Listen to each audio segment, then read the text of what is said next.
Describe about what is degree of freedom. तो degree of freedom basically means कि कितना एक मॉलिक्यूल के पास इंडिपेंडेंट पाथ रहता है जिसमें वो फ्रीली मूव कर सके। तो पॉलीएटॉमिक गैस मॉलिक्यूल की अगर बात करें तो उसमें गैस मॉलिक्यूल में दो स्ट्रक्चर होता है, लीनियर और नॉन लीनियर। तो लीनियर की बात करें तो CO2 आ जाएगा जो कि sp हाइब्रिडाइज्ड है, बॉन्ड एंगल 180 डिग्री है।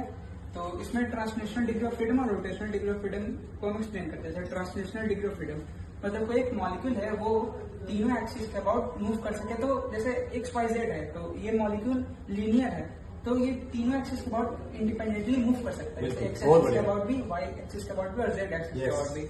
और रोटेशनल डिग्री ऑफ फ्रीडम जैसे मान लेते हैं कि ये CO2 जो मॉलिक्यूल है वो एक्स के अबाउट मूव कर रहा है। तो एक्स के अबाउट मूव करेगा तो विद इन द एक्सिस इसको कौन क्रॉस कर रहा है, एक्स क्रॉस कर रहा है। तो ये एक्स एक्सिस के अबाउट स्पिन कर सकता है, रोटेट नहीं। क्योंकि रोटेट वही करता है जो थ्रू आउट द मॉलिक्यूल पास न होके उसके जैसे इधर through out the molecule x axis pass हो रहा है और वाई जेड जो है वो थ्रू आउट द मॉलिक्यूल नहीं पास हो रहा है। तो वाई और जेड के अबाउट वो रोटेट कर सकता है। सो वी हैव टू क्या है उसका इंटरनल एक्सिस, एक्स एक्सिस का इंटरनल एक्सिस है, where as y and z external axis. Very good. तो एक्सटर्नल एक्सिस के अबाउट रोटेट करता है ना कि इंटरनल एक्सिस। यस। तो टोटल डिग्री ऑफ फ्रीडम आता है कैलकुलेट किया 3 + 2 = 5। And for non-linear gas molecule which is CH4 methane जिसमें बॉन्ड एंगल 1098 28 मिनट रहता है और टेट्राहेड्रल इसका स्ट्रक्चर है। टोटल डिग्री ऑफ फ्रीडम तो